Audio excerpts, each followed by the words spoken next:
Ways to go around this is, like I said, that creep tumor. If you can put the creep all the way up to here, the cannons can't see up this ramp, so you can get a creep tumor right here and get it all the way right next to those cannons. And just a couple queens. If you get 2 queens, it's usually enough to break something like this because you can transfuse back and forth. And you also have roaches here. I like the roaches.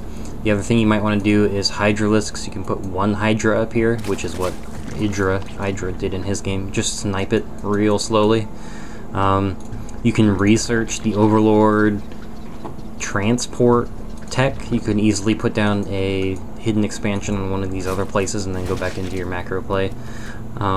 Plenty of things you can do to counter this, but as far as really early stuff, if you want to hold off a Zerg fast expanding, if you see that he doesn't have a spawning pulldown, then he's really saturated. This is a great way to do it as Protoss. Just drop a couple pylons, drop a cannon behind it, and it's pretty damn hard to kill early on. And it'll definitely throw the player off his game. Okay, so we do have a Hydra Den going down right now. He's getting the range. We also have him getting a Spire, so exactly what he needs to be doing at this point. But it is really late. You should have an expansion up by now. I have almost my second expansion, just barely saturated.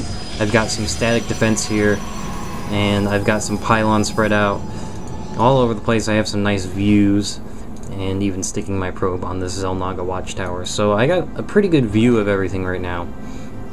And it does get pretty one-sided from here, but it is really cool to see something like this. I have never seen this before. Hopefully that guy helps you Protoss players out when you have Zerg fast expands.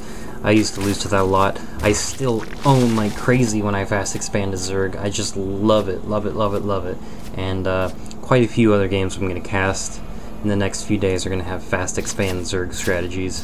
Mass mutas, always fun. Alright, so he's sniping down that pylon. He's finally going to be able to break out of this base. And poor little cannons are all going to go down. But not a bad investment. 2 pylons, some extra cannons, and I completely shut him down as far as expanding. Now he's got a few mutas up, 4 mutas, and probably plenty more to come. Other things I would suggest for this guy is research Zergling speed.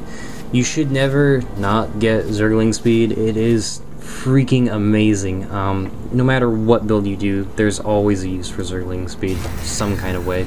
And so he's finally broken out here, taking a little peek with his Zergling, finally fast expanding. Meanwhile, Protoss, I am up 1 base on him. As a Zerg player, you always want to be 1 base ahead of the other player. So you're really behind at this point, and look at that big, huge 4-gate army. Oh, what a force. But he is going to take his 5 mutas and come take a peek. And some Zerglings, Roaches, and Hydras. Real nice variation in the army there. But that's just... it gets kind of ugly at this point. And I do drop down a whole bunch of pylons around my base because, like I said, I do expect mutalisks at this point. So here come the mutas. I saw him. Gonna bring my stalkers up pretty quickly here. Oh, but he does get a good handful of probes. But I do have Blink finished. And Blink is really scary stuff against mutalisks like this. So, they're gonna get poked away. I'm still running off 2 base. He sniped a few probes, big freaking deal. Look at the army of mine. 23 units compared to his, let's see, almost 20 if you count everything.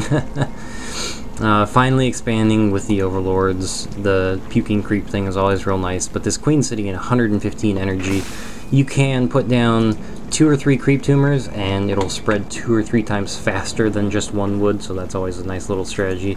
I like that he's moving his overlords all over the place just so he can get better view.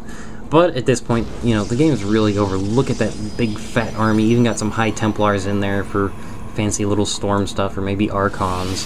Chrono boosting Psystorm.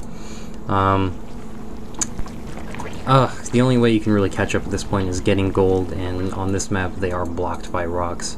So, I don't even know, should I cast the rest of the game? I guess we can speed it up just so we can see the final hit here, but That is the power of watching pro games and just seeing these cool little tiny strategies. Oh, poor Archons got blocked off because this is too thin for them. So I guess they'll sit up here and be little sentry towers and play around. Maybe whack a pylon, I guess. I'm not sure what I was doing there. And there's the big fat Stalker army.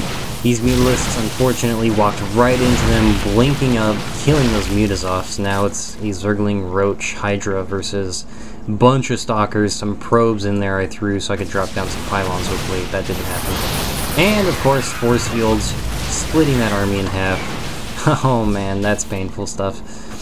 And just a little final push here, taking out a couple of my Stalkers, but that's just such a massive army that 4-gate is always a thing to reckon with. Even the Queen getting in on the action, but no army left, so I believe he calls good game.